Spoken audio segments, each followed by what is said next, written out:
Всем привет, с вами Полный Кадр, и мы продолжаем нашу тему зеркалка за 10К. В прошлом видео я рассказал, что за эту сумму мы купили Canon 550D.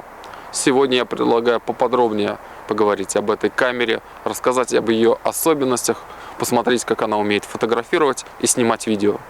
Поехали!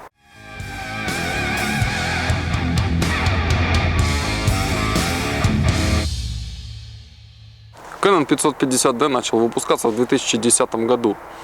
Наш фотоаппарат примерно 2012 года выпуска.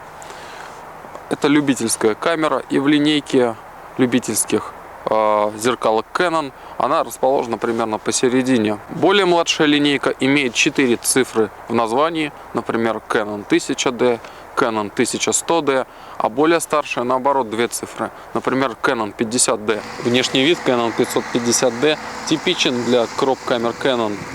Это когда зеркалки вроде 450D или 750D выглядят примерно одинаково. Они отличаются какими-то деталями, но, видимо, компания Canon уже давно пришла к тому, как именно должны выглядеть их кроп-камеры. Материалы, из которых сделана камера, мне, честно говоря, не нравятся. Я уже говорил об этом в обзоре Canon 100D. Пластик, который здесь есть, но он такой дешевый и не особо приятный на ощупь. То же самое можно сказать вот об этой псевдорезине. Но в отличие от Canon 100D, здесь уже тяжело вот именно что придираться к этим моментам, потому что все-таки камера очень бюджетная. Кстати, обратите внимание, на камере написано Made in Japan. Это та самая ситуация, когда камеры еще делалась в Японии, ведь начиная уже с Canon 600D, они переместили свое производство, если не ошибаюсь, 600D была сделана уже в Малайзии. Так что Canon 550D дает нам возможность прикоснуться к японскому качеству, какое бы это качество ни было. Что касается органов управления, то сверху на камере можно видеть колесо выбора режимов съемки. Также есть дополнительное колесико управления, кнопка ISO и рычажок включения-выключения камеры. На него все постоянно жалуются. И, кстати, не зря все остальные компании используют включатель, опоясывающий кнопку спуска затвора.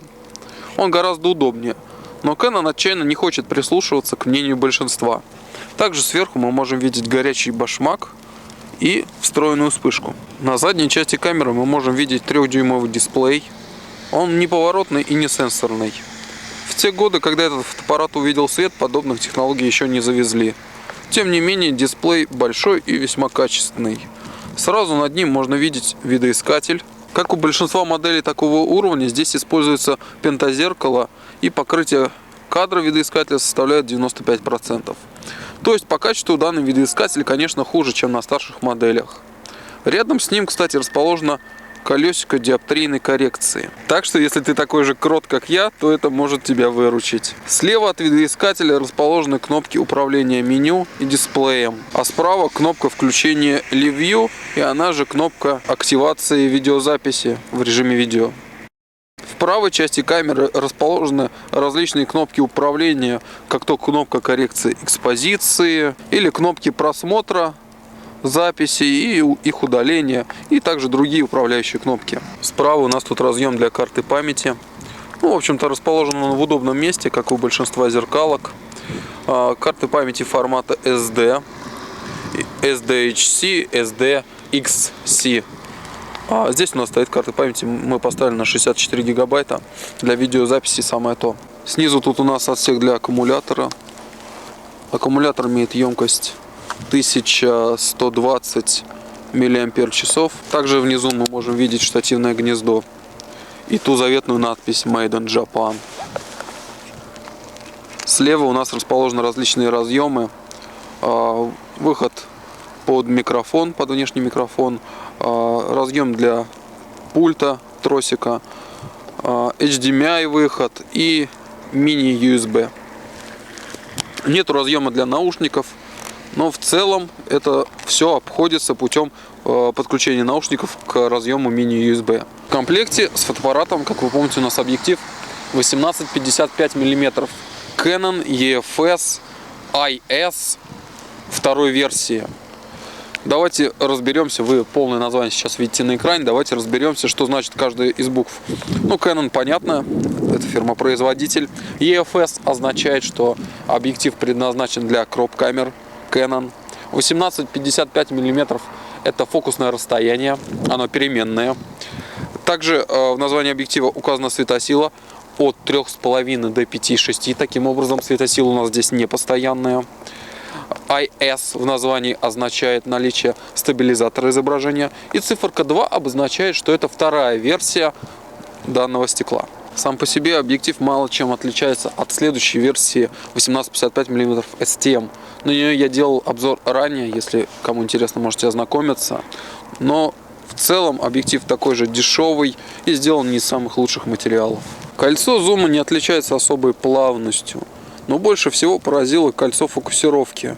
Оно установлено на хоботе, и когда мы его поворачиваем, оно смещается вместе с хоботом. На самом деле это самая чудовищная реализация фокусировки, с которой я в принципе встречался. Очевидно, что компания Canon посчитала, что владельцы этого объектива не будут вручную фокусироваться никогда. Это как раз объясняет факт отсутствия фокусировочной шкалы на объективе, ее просто нету. Также на корпусе объектива можно видеть переключатели. Один отвечает за включение и выключение автоматической фокусировки, другой отвечает за включение и выключение стабилизатора изображения. На объектив можно устанавливать светофильтры диаметром 58 мм. Также хочу обратить ваше внимание на факт того, что объектив не имеет металлического байонета. Здесь он пластиковый, как на многих китовых объективов и Canon, и Nikon в том числе. Так как Canon 550D это любительская камера, в ней есть куча различных режимов съемки, таких как спорт, макро, пейзаж, ночь и других. Честно говоря, я не помню, чтобы я когда-то на зеркальной камере пользовался одним из этих режимов. И сегодня мы этого тоже делать не будем, мы же уже продвинутые фотолюбители. Что касается фотосъемки, то тут у нас установлена матрица на 18 мегапикселей APS-C формата. Что интересно, так это то, что по тестам сайта DxOMark эта матрица превосходит матрицы более новых моделей, таких как Canon 700D, и находится на уровне таких камер, как Canon 60D и даже Canon 7D. А на секундочку, Canon 7D это уже профессиональная кроп-камера. Как я уже говорил в прошлом видео, Canon 550D умеет снимать видео в формате Full HD с частотой 25 кадров в секунду. Собственно, это была одна из причин, по которой мы купили данную фотокамеру. Но когда мы стали разбираться уже с видеорежимами, то всплыли некоторые неприятные особенности. Во-первых, как я уже говорил, фокусировочная шкала на объективе 18-55 мм отсутствует, что мешает нормально вести видеосъемку. А во-вторых, меню настройки видеосъемки очень скромное. Там нельзя отрегулировать громкость микрофона, и во время самой съемки невозможно отследить уровень громкости на экране фотокамеры. Казалось бы, все плохо, нет нужных настроек, но это же Canon, ребят. Можно взять стороннюю прошивку, называется она Magic Lantern, установить, и мы получаем сразу кучу новых функций, даже больше, чем нужно. Появляются и шкалы, отображающие громкость, и возможность настройки самой громкости, и большое количество различных настроек для фокусировки, для каких-то коррекций, HDR видео, даже RAW видео, даже регулировка битрейта. То есть огромное количество функций, которых в принципе нет у большинства видеокамер любительского уровня. Но теперь я предлагаю немного прогуляться, сделать несколько кадров нашей зеркалкой за 10К, ну и поснимать видео.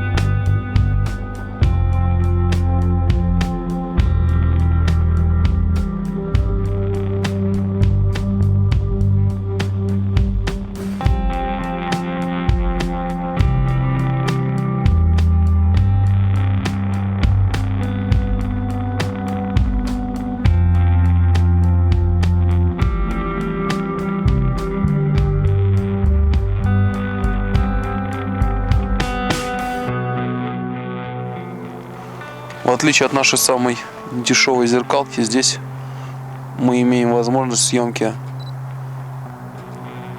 с ливью, то есть с помощью экрана. Можно не ползать особо.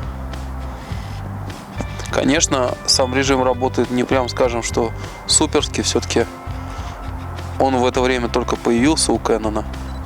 Тогда они его еще не довели до ума. Но кое-как он все-таки помогает справиться.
Итак, это был небольшой обзор фотоаппарата Canon 550D.